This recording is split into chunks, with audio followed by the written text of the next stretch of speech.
and welcome to Beauty and the Biz, where we talk about the business and marketing side of plastic surgery. I'm your host, Catherine Maley, author of Your Aesthetic Practice, What Your Patients Are Saying, as well as consultant to plastic surgeons to get them more patients and more profits. Now, today's special guest is Dr. Jae Kim. He's a facial plastic and reconstructive surgeon in private practice in Fairfax, Virginia, for the past 5 years. Now, Dr. Kim completed his undergrad studies at Harvard and then his head and neck surgery residency at the University of Buffalo, Jacobs School of Medicine, then a fellowship in Richmond, Virginia. Now, he's a faculty member teaching residents at Virginia Commonwealth University and Case Western Reserve University, while also being an active member of AAF-PRS's face-to-face program that focuses on caring for victims of domestic violence. Welcome to the biz, Dr. Kim. Thank you for having me so much. Yeah, I'm glad we finally met. We see each other at the meetings all the time, and I finally got you. So let's talk about, first of all, how did you end up being a facial plastic surgeon? I'm always interested in that because when I was growing up, first of all, I never heard of plastic surgeons, but I just think it's so interesting that some of you picked just like neck up. How'd that happen? Yeah, so the first few weeks of medical school, you start your gross anatomy course. And so our curriculum was divided into 3 components. So the first component was musculoskeletal, second component was abdomen and thorax, and then the third component was head and neck. And every faculty, every teaching assistant that I ran into said, oh, the head and neck anatomy is the hardest by far. And I said, okay, I'm up for the challenge. And so with the dissections, with, studying the anatomy and doing well on the practical, actually, that was my best score of the 3 tests. Nice. So I knew that I had a predilection for head and neck anatomy. So that's what led me to want to go into head and neck surgery for residency, because, this is the area of us as species and as individuals that really set us apart from any other creature on planet Earth, right? So this is how we present ourselves to the world. This is how we receive the world. And it's a relatively small part of our overall body habitus. But at the same time, it's a small area and so important. So that's why I really got interested in head and neck surgery. And then on top of that, plastic surgery, when I first thought of, plastic surgery, it's for the vain, it's for those people who have nothing better to do with their money. But you soon realize that the form and function of our face and neck, along with the aesthetics, like they go so hand in hand. They're so completely intertwined and interdependent that's what really led me to pursue facial plastic surgery. And I also had great mentors in Buffalo. My residency chairman was Dr. David Sherris, who is well known in our community. And also that led me to pursue fellowship with Dr. Michael Godin in Richmond, Virginia. But then when you're in fellowship and you have to decide what you're going to do, there's a fork in the road. Do I go academic? Do I go private? Do I join another practice? What was your decision making like? So among fellowships, there are some that are more geared towards the reconstructive side of things. And they are largely, very university based. You're very entrenched with the head and neck surgery residency and faculty members. So this fellowship particularly wasn't like that. So I had a role with the university. It was a relatively smaller role, I would say. And not to say that it wasn't important, but it was this time-wise a relatively small part of the curriculum. So among fellowship programs, you get to decide, hey, do I want a really reconstructive research heavy fellowship, or do I want someone who's leading a more cosmetic, aesthetic fellowship? So I went with Dr. Michael Godin. By the way, do you do any reconstructive now in your private practice? So not anymore. So we used to take insurance. And so I would see a handful of people who had skin cancer defects after Mohs micrographic surgery. So we would offer to do the reconstruction for that. But since we don't take insurance anymore, we don't get those patients. Interesting. So you're also from New York. How did you get from New York to Fairfax, Virginia? I've lived all over the country, actually. So my parents moved to New York actually 30 years ago, exactly. And so I consider it my home where I grew up mostly. The thing is, though, that Between school and residency and training, we kind of lived everywhere, my wife and I. We actually lived apart for a few years during our training as well. And our path just led us to DC. So she works here, and it was just natural that I would set up a private practice here as well. And so, how different is it culturally speaking, New York from DC? So if you've been to London and Paris, I compare New York to London and DC to Paris. Okay. So just visually, it looks very similar, right? In DC, there are very, very few tall buildings, just like in Paris. There's only the Eiffel Tower and Montparnasse, which is like 50 some stories high. And a lot of the architecture, when you walk around DC, a lot of the historic buildings, it reminds you of the Parisian influence. Now, I'm not an architecture buff or anything, but that's the feeling that I get when I walk these streets. Yeah, that's a good analogy. Yeah, I didn't think of that. I always feel it just feels very military to me. It feels very like more I feel like I stand up straighter in DC. It just feels more Yeah. serious or something. I don't know what that feeling is, but it definitely has a different feel to it. Yeah. Absolutely. So yeah, of course, there's a lot of history here. You know, if you find yourself at the Lincoln Monument, you just look over the mall and you'll see the World War II Memorial, and then after that, the Washington Memorial, and way the distance to the Capitol. So like everywhere you go, um, just the history and culture of our great country is everywhere, and they really um, respect our veterans. And I think that's why a lot of veterans stick around. And we actually do welcome veterans to our office for, as patients as well.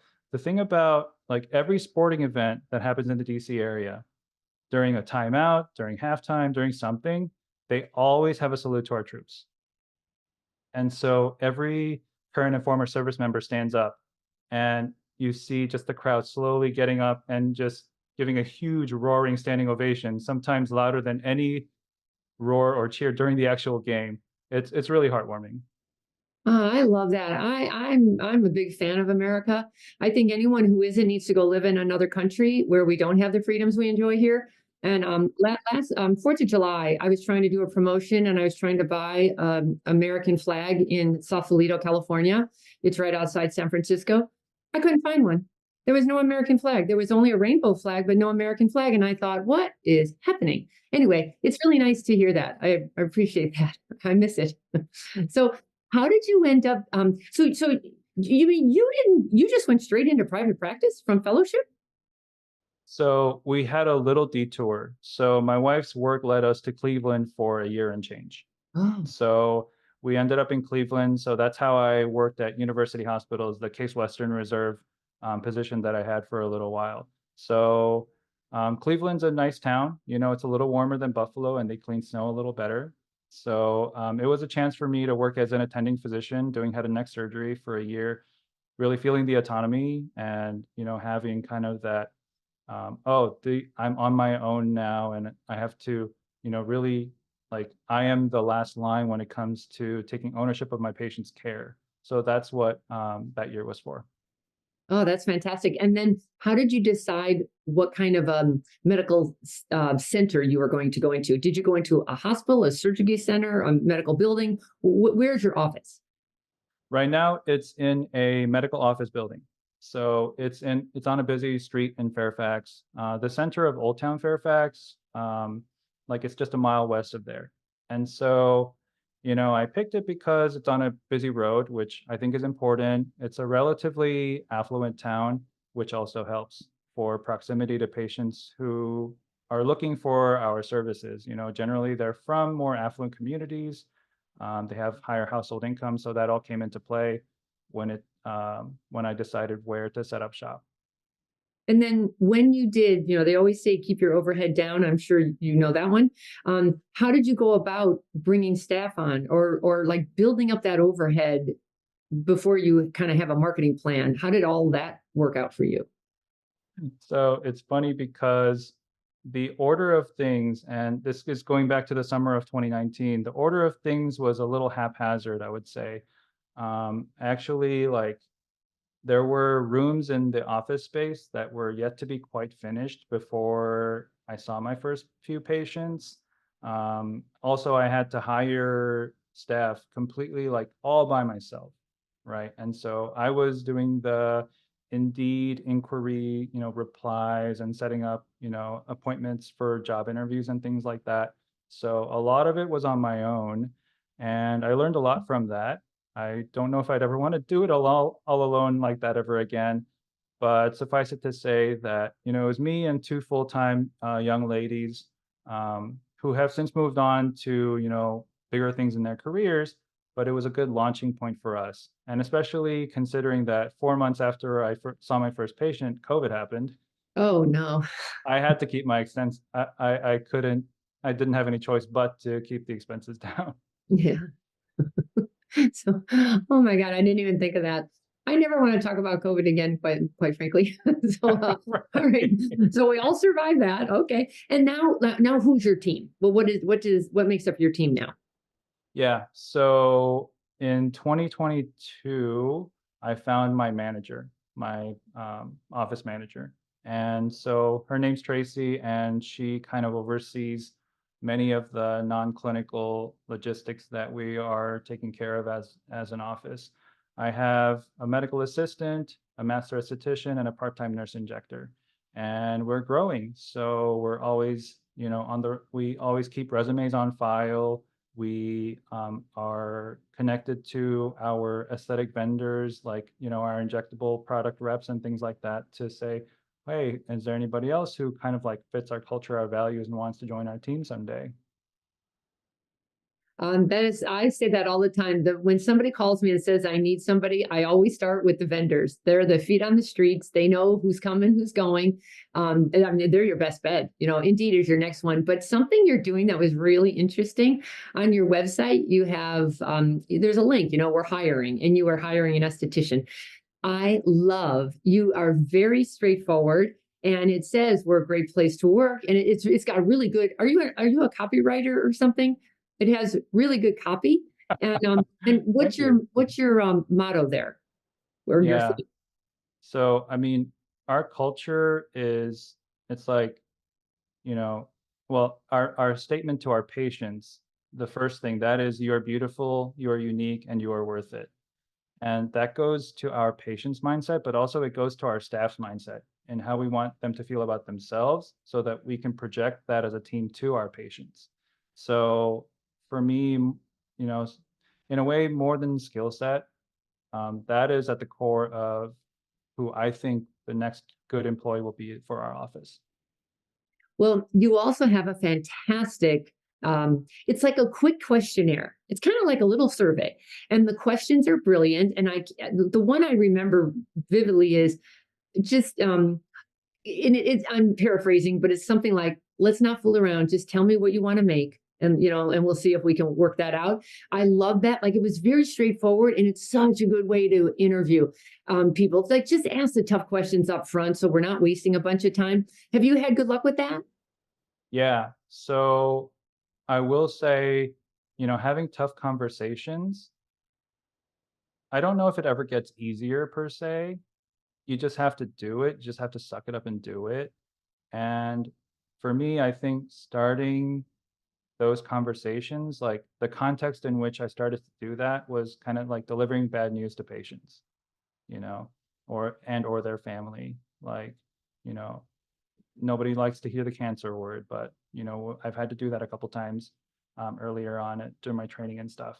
So yeah, when you think about the tough things, there like people will disagree, or there is a chance that the relationship will never be the same after this particular situation or conversation. you know I mean, just biting the bullet. And I think it's more being in my own head about it, rather than, when you actually have that conversation, when you have go through that situation with that person, you're like, oh my gosh, I'm so glad I did that. And that person usually says likewise too. If they're the right fit for you, they will say, oh, I'm glad we had this conversation. I'm glad we resolved this, that, and the other. So yeah, I think that those conversations are critical, and you only grow from them. Yeah. I used to do a lot of HR, and now after COVID, I don't know what happened, but it's been a real challenge finding people with the values? Do you have any hints for how you're finding good people other than that killer interviewing thing you're doing online? Mhm. What are you doing to hire and Yeah. motivate? So it was funny because our some of our current staff went through that process where they submitted a video clip. Oh, that's what it was, in a video. I've always Yep. said, get a video. And that way you don't have to say, you can see what their appearance is like, what their demeanor is like. You can see what the tattoos are all about. You can see a lot in a video. Yeah. So some people you can kind of tell in the first few seconds what they're like. Hmm. You know, if you take away the fact that most people are shy in front of camera because they're not used to recording themselves, this is not just taking selfie, right? It's recording video and hearing yourself and potentially editing or redoing whatever it is you want to present. So I didn't expect their submissions to be perfect. I did expect there to be just a kind of natural passion that you can feel through the screen. And so the people we have on staff right now, I felt that tangibly. And so did my hiring team. So we said, let's go with them. You know what else? It kind of tells you how tech savvy they are or how willing they are to get out of their own comfort zone. That's a great little feature there to hiring somebody. I'm with you on that one. Regarding an injector, you brought one on part time, but as a surgeon, when do you say to yourself, okay, I don't want to inject, or I have the time to inject. How do you make that decision? Because now you've got an injector, which is fantastic on the one hand. They're a revenue generator for you when you're not there. On the other hand, it can go sideways. So how's that going? Yeah. So I think the toughest aspect of that for me was giving up control. Yeah. And as surgeons, we have a really, really hard time giving up control and even more broadly, adapting to a change. But actually, change is the only way to grow, right? You have, if just physically speaking, when we're growing up as kids, we have to change clothes, things like that, because we're outgrowing them. So that for me was the toughest part is that, hey, is somebody else going to carry the same gravitas when it comes to the efficacy, safety, quality of treatment that I would give? And so, yes, that's hard to find. The thing is, though, that when you just credentials aside, right? Because you have to have certain amount of credential to take a spot like that. When you see kind of that, you know, how they present themselves, just as people, right, from human to human, you get an idea of, oh, this is the person who is going to be that extension of me. And so, yeah, the giving up control part was hard. For the patient, you're not seeing Dr. Jae Kim anymore. You're seeing an extension of him. And so for the patients on their end, yes, it's hard to accept that change. The thing that gets a lot of them over the hump to see our nurse injector is that Dr. Kim trusts this injector, so you would too. And so that got a lot of people to stay. With change, there's always attrition, right? If you want to grow, you got to prune some things off your branches. So that can hurt sometimes, but I think ultimately it's for the good. And why did you do that? Were you just getting too busy to do it yourself? So the other part of it is that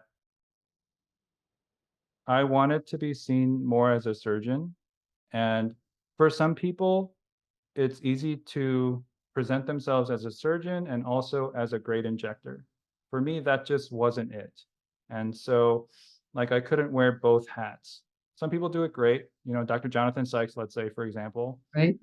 But that's not that's just not me. And so, while I lean into surgery, while I focus more on, you know, leveling up my surgical delivery, the surgical experience for our patients. I'm passing the torch on to someone else to carry the injectable part of the practice. And some people would say, "Hey, this injector you hired really is passionate when they are treating me." And yes, I had good energy with the patients when I was injecting, but this person carries that energy to the next level. So that's why it's all for the good. Is there a different tiered pricing structure between you and the nurse injector? So no, because I'm not injecting anymore. The only injection I'll do is liquid rhinoplasty, which the injector will not do. So the pricing, I mean, regardless of that, our pricing increase, that it happened right on schedule, and some people left because of that. But it still means that, hey, we give value, we give great results, we give safe results. Okay. Regarding though, one more question about the nurse injector. They have a tendency to build their own personality. So you either bring somebody on board who is experienced and brings a following with them, which I like because it gives you a nice burst to your practice. Or another way to do it is get somebody fresh and new and clean, and you train them the way you want, but then there's no following and you're building her own practice. How Yeah. did you work that out? So this current nurse injector, she is the latter situation. So she came from out of state and moved to the DM to our area, and so she didn't bring a following with her from Texas, obviously. So yes, there is a good amount of collaboration required, even on the days where she's not in the office, to say, hey, this is how we're going to get you more patients. This is how we're going to, you know, produce and present your content online. So, I think like 2 or 3 reels a week, she collaborates with me on my Instagram page. So we're both, both accounts are on top. And so it shows up on her page and on my page. So, there's just energy that way that is, that is starting to get some traction. Excellent. And is she a keeper, or how are you going to, is there any kind of a non-compete? I think those were just voted. I don't know what happened, but do you have any kind of agreement where you just can't, quit and take everyone with, or practice next door? Do you have anything like that? So my lawyer has the legalese on a contract, but the short and the long of it is that I cannot prohibit her from choosing the office next door, especially because she's part-time. But yeah, I mean, she's a great addition to our team. And, as long as we are going in the same direction, we'll continue to build our practice together. Nice. I would, though, make sure that all of her photos are watermarked with your logo, just so everyone's super clear. She is Sue Smith at Dr. Kim's office, just to keep it up and up. And then what are your plans for growth? It sounds like you're off to a really good start. You've only been at this 5 years and you're already, sounds like you're doing really pretty good. It's funny because 5 years in some way seems like forever, but also it's like a snap of the fingers in the same way. And I think that a time is coming and pretty soon where we have to find more space. Nice. Because I know you know Dr. Ed Williams, and he says the two things that limit your growth is a lack of space and a lack of people. So we have, I don't think we have enough provider rooms in our current space as it is for our daily operations to happen. So I think a time is coming soon where we'll need to find more space nearby. And what's the real estate landscape in Virginia? So since there's a lot of government, a lot of contracting, a lot of IT around town, a lot of buildings who were not originally open to offices like mine now are.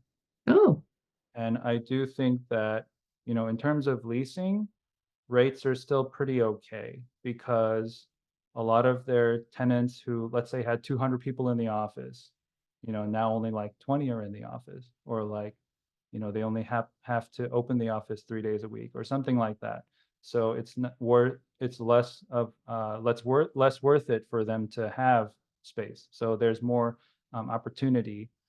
So we're keeping our options open. We're talking with our current landlord. We're talking with other prospects as well. So yeah, it remains to be seen where we'll end up, but I'm excited for that. I think one of your goals you might want it to be to have your own surgical suite if you don't already. Most surgeons just love not commuting, not going somewhere else, have the same staff? Do you have that desire or no? I will not rule it out. The thing about the landscape here is that in the summer of 2022, the biggest hospital system here kicked out all the cosmetic plastic surgeons out of their ambulatory centers, except for two that are really out of the way. And so what happened is that, I had to scramble to find another place to take my cosmetic patients. So that was a little bit of a struggle there. But you're right. Like, I know some of my colleagues will travel 30 miles this way, 40 miles that way. And meanwhile, their office is somewhere in the middle of nowhere. And so, yeah, it's a tough thing.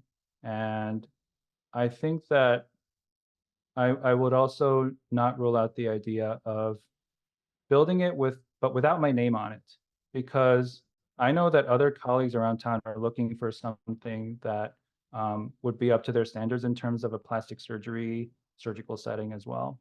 Mhm. I will tell you also, some of them, it makes them look at alternatives to general anesthesia. It just makes it easier for them to do in-house procedures. So, I mean, some of them have literally changed everything to whatever you call it, IV sedation, local, whatever. Have you thought about doing it that way at all, or not? So rhinoplasty is Oh, always an endotracheal tube. For me, there's no two ways about it. I know people who are cavalier enough and have done it without endotracheal tube for a long time. Dr. Norm Pistoric comes to mind. But for facelifts, yeah, um, most of my patients, I feel safe with the anesthesia care where I currently go without an endotracheal tube, without an LMA. If I have to jaw thrust here and there, that's totally okay with me.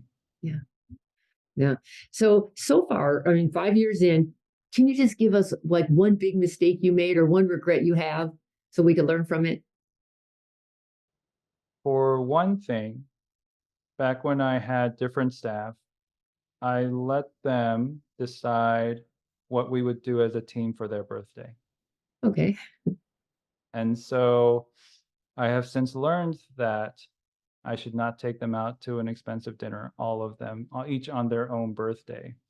And instead, we do a cake and a card. And if other team members want to do their own thing for that person, they certainly can. Right. So, It's it sets a bad precedent. So, so that if or when your staff grows bigger, you're not going out twice a month for somebody's birthday dinner, right? yeah. And they wouldn't pick just any old cheap place. Right. All right. That's a good tip. All right. And now let's talk about marketing. What's your competitive landscape there in Virginia? It's quite competitive. And I say that because there are many um, colleagues, whether they're physicians or not physicians, who offer aesthetic services. They say per capita, it's on par or more than Los Angeles. Oh, wow. Huh. Yeah, that's what I heard when I was first setting up shop. The key to marketing is to really show yourself for who you are. And I think the riches are in the niches. I know that it's kind of trite and business moguls say it, but I do think that for better or worse, the no the my scope of procedures that I do, surgeries that I do is quite limited. And so my potential patient pool does not include patients who want breast augmentation or butt lifts or anything like that. So my potential pool of patients is a little smaller, but to that effect, um, my ability to reach them in a more focused way, I think, is where the gold mine is. And just on top of that, I'm one of the few people on the East Coast who regularly performs the double eyelid surgery for our Asian patients, for those people who have monolid and often have accompanying ptosis of the eyelids. That's something that I do a few a week. So, when people find me online, the SEO rankings for that are really high. the number of before and afters on my website, the number of reviews that talk about the double eyelid surgery are very high as well. So that's how you know, I've just kept the focus narrow, and then it starts to build itself out. That's a great idea. What are your biggest marketing channels that are working? The ones that are working, my SEO guy's awesome. Oh, good. Yeah. So I have not paid a penny of pay-per-click in a couple of years. Nice. And this is just building the rankings. It's sometimes it's like watching grass grow, but at the same time, you know which levers to pull after a while. And if you have a good team, a good SEO team on your side, a shameless plug for Benchmark Medical Partners. They're local here in the DMV area. They check in monthly in terms of what content to write, what areas, what zip codes even to target. So they've been a great help. A lot of people come in saying you have great reviews. So that's where a lot of people, I think it gets them over the line from just looking me up online to actually picking up the phone or sending in an inquiry. And you know, I've had a couple bad reviews. I would say that if it were a big perfect 5.0, it would make me look a little less human, Yep. you could say. Yep. And so, you know, as much as I try to do my best by everybody, my team tries to do their best by everybody. Sometimes you just can't make everyone happy. And, you know, it's neither their fault nor our fault. It's just the relationship, it wasn't meant to be. And Do you so, respond to them when it's a bad review to try to get them to take it down or make it better? so I respond personally to every single review. Nice, nice. For the ones that are not as favorable, yes, I do respond. And I always say, hey, I respect your feedback. Mhm. Let's take this offline and figure out a way to make the situation better for you. Does that Sometimes they help? take us up on it. Sometimes they take us up on it. Yeah. Sometimes they don't. Usually I have found that if they go online to complain, I will just say typically women will do that because you didn't hear them. You know, that they have a problem. They were trying to tell you in their own silly way that you might have missed. But usually there's some yellow flags there that if you could just, or your staff could catch them, or any kind of weird feeling you're getting, if you could just get it handled in the office before they go online and complain. Just saying. Yeah. Yeah, no, I agree.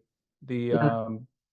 yeah, definitely we've always made it a priority to work on the team's communication with our patients. You know, we're not perfect, but we try our best to make sure that everybody we want to keep in the loop as well as possible. Well, you know what's amazing? If you look at your Google Analytics, you'll notice that it's not just how many visitors you have, but how long they stayed. And oftentimes they're going to your review page often, or not your reviews often. Like you can see that number shoot up, but you'll also watch them stay a lot longer on your before and after photos. That's why before and after photos and reviews are everything. And here's my new thing. This is hot off the press because I don't normally talk about SEO, but I know a lot about it because I have to play the SEO game just like everybody else. You know, I need you when you guys need help. I need to show up somehow. And I'm up against all these darn internet marketers. So I have my own way of doing it. But here's my new philosophy. AI is going to decimate SEO. And it's so logical because AI can write it better than we can. And no one's going to know who wrote it because it's going to be, who knows who wrote it. So here's my new, tell Benchmark this. Here's my new theory. We have our blog posts. Make sure you put your own video and some before and after photos in your post, and that makes it unique. Right. Because the only thing that's going to be unique, if you think about it, is our voice and our video. You know? So that's Well, my you new can thing. deep fake voices now. I'm sorry? You can deep fake voices Oh, now. true. It's kind of crazy. That's a good point. Yeah. Yeah. Okay. Yeah. But Frankly, this, they probably do all of us now. So, well, yeah. But I just know that I think there's writing on the wall on the blogging because I have over 500 blog posts and I'm worried. I'm thinking, what? They don't count anymore? You know? So, right. Anyway, that was my big tip for you. Yeah, So yeah. marketing channels, would you say what's working better? SEO sounds good. All right. What about social? Social, it's a little tough to glean out Yeah. what all people have seen before they ever come to the office, because the vast majority of them have seen the website, have seen the Google reviews. Generally, the younger population, like 40 and below, have seen the Instagram page to Mm-hmm. some degree. Mm-hmm. Um, whether it's a particular post or reel that convinced them to pick up the phone, I'm not sure. And as much as I could ask my staff to really get down to the nitty-gritty detail of that, there's a certain point at which there's diminishing returns on it. So to that degree, like social media, I mean, they're just looking at our CRM. We use my Medleads, which is part of Nextech. Um, the vast majority you can see from Google, from jaekimmd.com, the website. Um, and there are a scattered few from Instagram, Facebook, and even TikTok. But I think the thing about the short form content is that people's attention spans are so short, and just the sheer amount of content you consume when you're on Instagram or TikTok, you can see like 100 reels and time can go by like that. Whereas, and this is why I'm leaning into YouTube a little more, is that people enjoy long form content more. And so, YouTube is Google, right? Basically. And so, since they're the same company, that increases your SEO, that increases your visual visibility on your online rankings. So, I've been leaning into YouTube. So, my podcast videos have been on YouTube. All the reels become YouTube Shorts, Right. and then some of the long form content can be pieced into 4 or 5 minute segments that maybe those with less long attention spans can consume as well.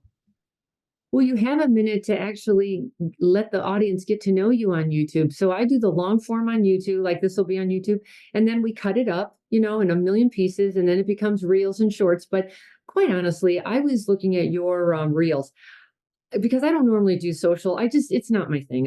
My staff handles that, quite frankly. But I was watching yours and I thought, how can anybody even know what's going on? Like they're going so fast. I don't even know who I'm looking at, and like there was no way, even if I wanted to, I don't even know if I could like you or DM you. I don't know what's going on. It's happening so quickly. And I do know earlier this year, it was Instagram who said, we would prefer longer reels, like 1 to 3 minutes, because the advertisers were complaining that nobody has any traction, like to stay put Mm-hmm. long enough to interact. And I don't know where they're going with that, because it's just teaching our minds to be ADD. We just Oh yeah, can you go any faster? I mean, I already listen to podcasts on 1.5. Then me sometimes too. go to 1.75, and it's like, okay, that's a little too chipmunky. I'll go back to 1.5. It's insane. Like, I mean, how much faster can we all do everything? Right, So, right. yeah. So, by the Mm. way, how much time do you spend on social? Is that a big part of your life? Consuming or creating? Actually, both. Yeah. So consuming, I try to limit to about 30 minutes a day. In terms of Instagram, it's mostly Instagram. The thing that I look more for, I guess, is, hey, what's going to catch the algorithm? How did it catch my algorithm? Um, as much as or more than the content itself sometimes. The thing is, once you have your own version of whatever is trending, that trend is gone. So it's a little tough to keep up, like you said. The Well, but you have to be authentic too. And if you're trying to right. catch algorithms, then you're just playing the game, and then you're not being authentic. But then if you're being authentic, is that enough? I don't know. Hmm.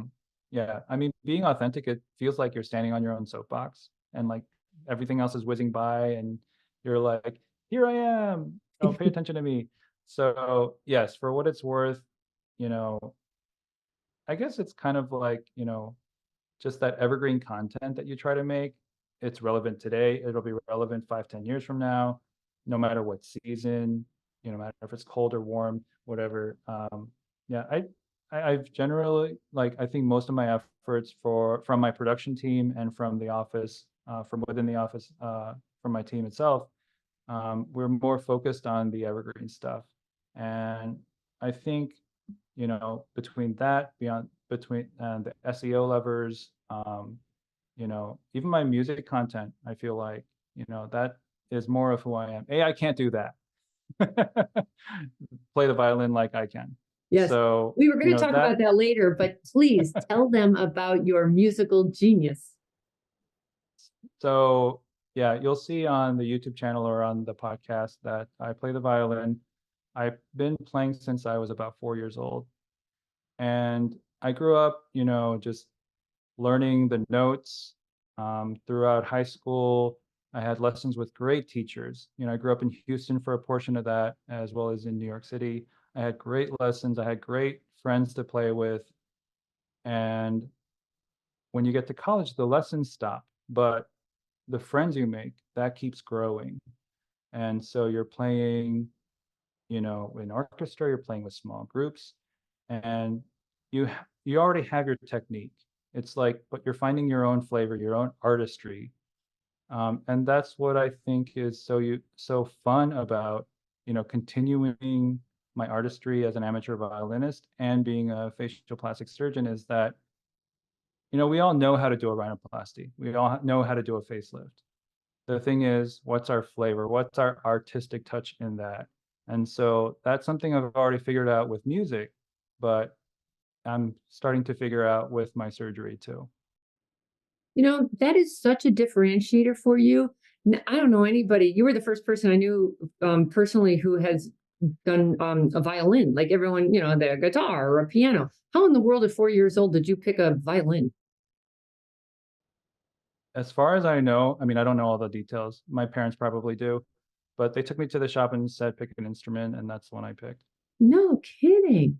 Do you know what would be really neat? If you were ever to redo your theme in your practice, the theme could be like a violin, like have the analogy be a violin, or the skill and expertise and practice it takes to become a violinist. That would be really neat.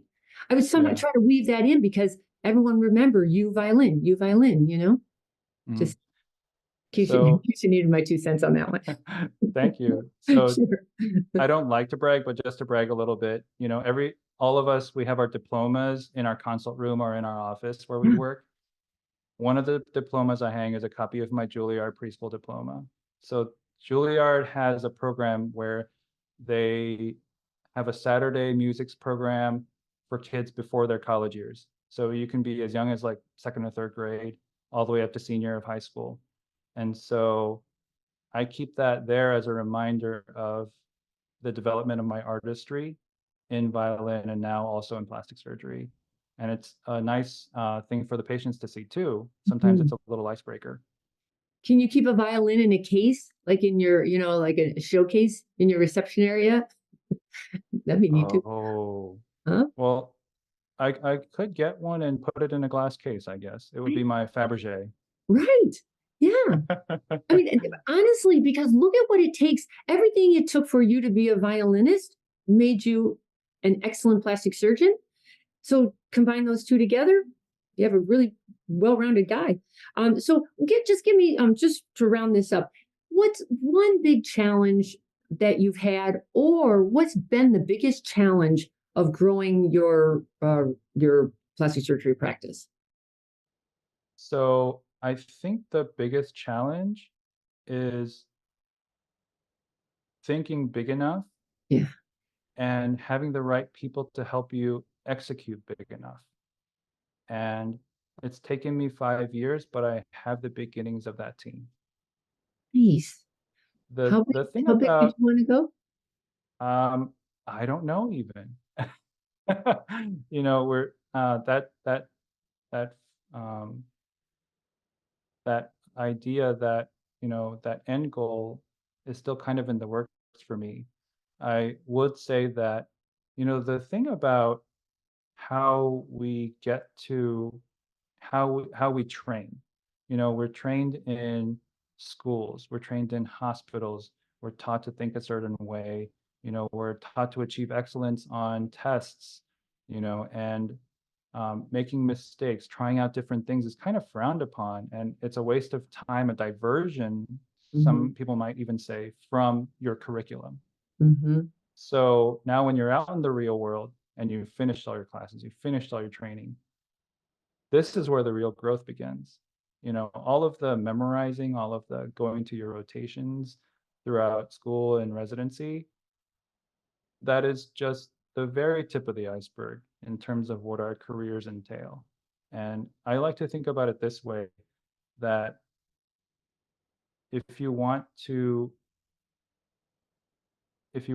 get, like, to grow not just linearly but exponentially, Mm-hmm. um, and this is from Dr. Benjamin Hardy, whose content I've been introduced to recently, is that in order to 10x instead of 2x your growth, you have to shed 80% of what you're doing now to get to where you want to be. If you want to get to 2x, that's great. You're growing, albeit in a linear fashion, and you can continue to do 80% of what you do now and change about 20%. But in order to 10x, you have to do the opposite. You have to change 80% and keep the 20% of your core.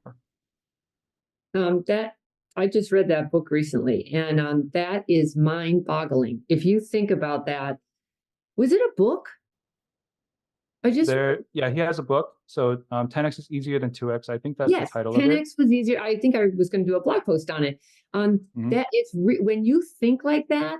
I think the issue with being a surgeon is you had so many years of a fixed mindset, and you had to become a surgeon. You have to follow the curriculum. You have to take the tests. You have to do it the way they want. And then when you become private practice, now you have to be an entrepreneur, and you have to think creatively and think about scaling and growth and people and oh my gosh, it's all about growth mindset. That's a huge shift to make. I made that shift a long time ago, but I read that book saying, he is so right. It's always the 80-20. We waste so much time on stuff that doesn't matter. But and that there's a lot of psychology there. It's a lot easier to fix your website than it is to fix you. So we all fool around with all this other stuff, like we don't want to look at the real stuff. I have sayings that said what something like where you're trying to get to, you're holding yourself up because you won't do what you're supposed to do to get there. You just won't do what you got to do, and you know what to do. You just don't want to do it. So it's so interesting. Anyway, Dr. Kim, it has been a pleasure. I'll be watching you, as you grow. We'll see where you end up. And if anybody wanted to reach out to you, where would they do so? So the website is a great place to start. It's jaekimmd.com. We are also on YouTube. If you search Jae Kim MD Facial Plastic Surgery on YouTube, you'll find my channel. And there's educational material, there's short form, and there's a podcast episode as well. We're on Apple Podcasts, we're on Spotify Podcasts. I'm on Instagram, LinkedIn, kind of everywhere. Oh, And we also have our new private label skincare. oh my So God. so we're rebranding, among other things. So on top of all the other things going on, we're rebranding. And this private label skincare does not have my name on it, and that's on purpose, because the You Are Beautiful Aesthetic Institute, which is now on my new scrubs, that's the direction in which we're pivoting. So I want this to be bigger than me. So, as long as, I'm kind of the person, at the base of it all. Yeah, I want the You Are Beautiful Aesthetic Institute to kind of take on a life of its own. So yeah, so that's going back to the need for more space, you know.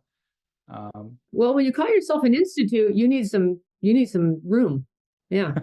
Uh, by the way, I Absolutely. forgot to talk about your podcast because several of the doctors start a podcast. Actually, a lot of people start one. Something like 98% never finish because by the fourth episode, they realize what goes into it. So Mhm. tell me about your podcast. How's it going? Where are you at with it? And do you think you'll keep it up? So the idea of doing a podcast came while I was getting beaten up on a massage table last summer. And I was like, why don't I do this? This is a great platform to have evergreen content for education, for entertainment sometimes, to have guests not just in the realm of aesthetics or plastic surgery, but in terms of beauty more in general. Mm. And so the You're Beautiful podcast, it is about what I do as a plastic surgeon and the realm of aesthetics and what we do and the patients we see, but it also is open to people who are in the broader beauty scope. Also, in terms of, the first few episodes, I've been talking a lot about beauty mindset. You need to believe that yourself, that you're beautiful, right, in order to achieve your beauty journey. And so I've been focusing a lot more on mindset in the first few episodes. Now, that may seem like to some people, but more juicy material will come. And it's all about, in terms of finishing, like after the fourth episode, you say a lot of people quit. It's about setting boundaries for you to make the time to do what you set out to do. And I've been learning a lot about boundaries in therapy for the last year and change. Good for And you. so when you set the boundaries to do what you want to do, I could say, oh, it's not worth my time because I'm not operating or I'm not directly bringing in revenue. But if you zoom out and say, hey, this is a part of the bigger framework, it's totally worth my time. And this is not scalable. This is something that I have to do myself, sit in front of my own computer and spend the time recording, sometimes saying things a little differently, and then giving it to my production team to put out the final product. So I have a great production team behind me, which is really, really nice. And we just have an ongoing board of ideas. It'll probably be several years before I run out of ideas. And even that, and by then things will have changed so much. So there will be even more things to talk about. So not just in the realm of plastic surgery, but in the realm of beauty, wellness, health as a whole. For example, like I had a guest on who is my headshot photographer. And Oh. so he has something to say about how he perceives beauty in his clients and how he takes their pictures and in what context he takes them, whether it's for a professional, like it's mostly professional headshots, obviously. So like I wanted to kind of get inside his mind to see how he sees beauty in us. So things like that. That's amazing. And keep it up. Good for you. Everyone, that's going to wrap it up for us tonight on Beauty in the Biz. If you would give us a good review, that'd be fantastic. And please share this with your colleagues and your staff if they can get some benefit out of it as well. And then if you've got any questions or feedback for me, you can always leave them on my website at catherinemaley.com, or you can DM me on Instagram at catherinemaley.mba. Thanks so much, and we'll talk again soon. The fastest way to success is to model other successful surgeons who have what you want, but you can only see their results, not the path they took to get there. So you continue to jump from one thing to another, hoping to find something that will work for you too. But it rarely does. So try this shortcut instead. It's guaranteed to move you forward. I compiled my intellectual property to grow cosmetic revenues, everything I've gleaned over the years, into one playbook of the most successful practices and what they do to win. Go to cosmeticpracticevault.com and let's grow your cosmetic revenues.